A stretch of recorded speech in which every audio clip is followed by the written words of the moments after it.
Welcome to Master Bikes.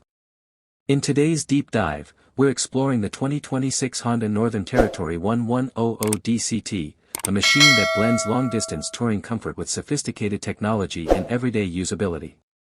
If you've been on the lookout for a sport tourer that doesn't compromise either performance or practicality, you're in for a treat. 1. Overview: what the Northern Territory 1100 DCT is all about.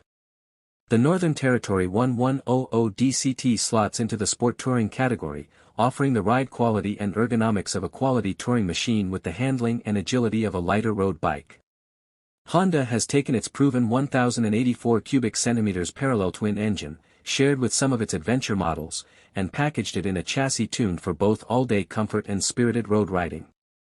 For the 2026 iteration, the big news is a fresh new color, iridium gray metallic, and continued availability of the dual-clutch transmission, DCT, model, along with the premium electronic suspension variant in some markets.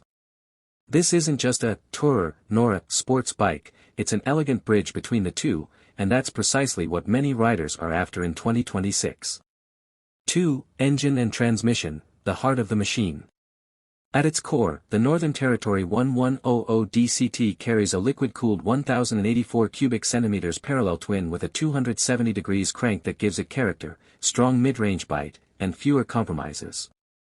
Spec sheets list 75 kilowatts, roughly 100 horsepower, at 7,500 revolutions per minute and 112 Nm of torque at 5,500 revolutions per minute.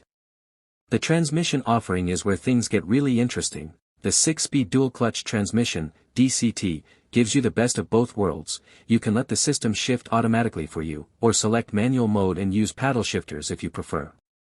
For touring and daily use, the DCT's smoothness and ease of use are major pluses. If you're commuting in stop-and-go, or you just want to enjoy the ride without worrying about clutch control, the DCT helps elevate the experience. 3. Chassis, suspension and handling, touring comfort meets agility. Honda built the Northern Territory 1100 on a semi-double cradle steel frame that balances stability with responsive handling.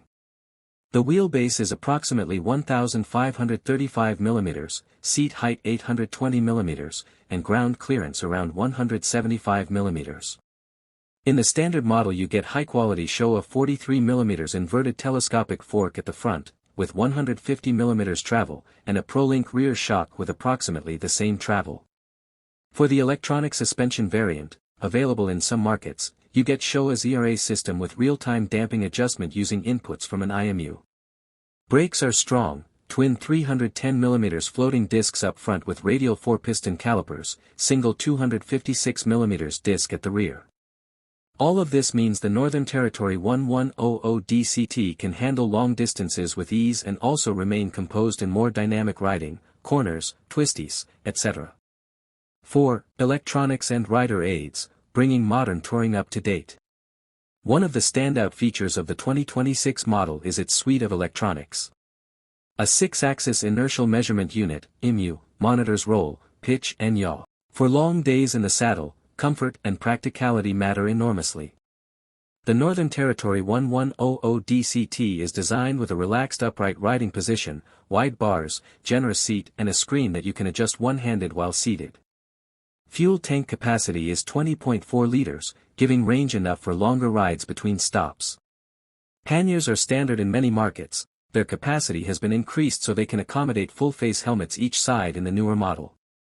Other touring-friendly touches include cruise control, center stand, in many markets, self-canceling indicators, and an extended front mudguard for better weather protection. All of this means that, for day trips, weekend getaways, or even longer tours, the Northern Territory 1100 DCT handles the practical side as well as the performance side.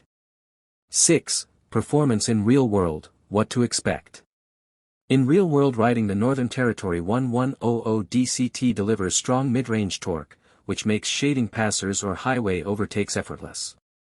That 112 Nm at 5,500 revolutions per minute ensures you're never left wanting for thrust in touring conditions. With the DCT, the ease of leaving the clutch well alone while pulling away in traffic, and a smooth automatic or manual mode selection, makes it ideal for mixed riding, city, highway, twisty back roads. Riders report that the DCT is very smooth even at low speeds. In corners the chassis geometry, rake 26.5 degrees, trail 108 mm, give a sporty feel for a touring machine. Fuel consumption is also respectable.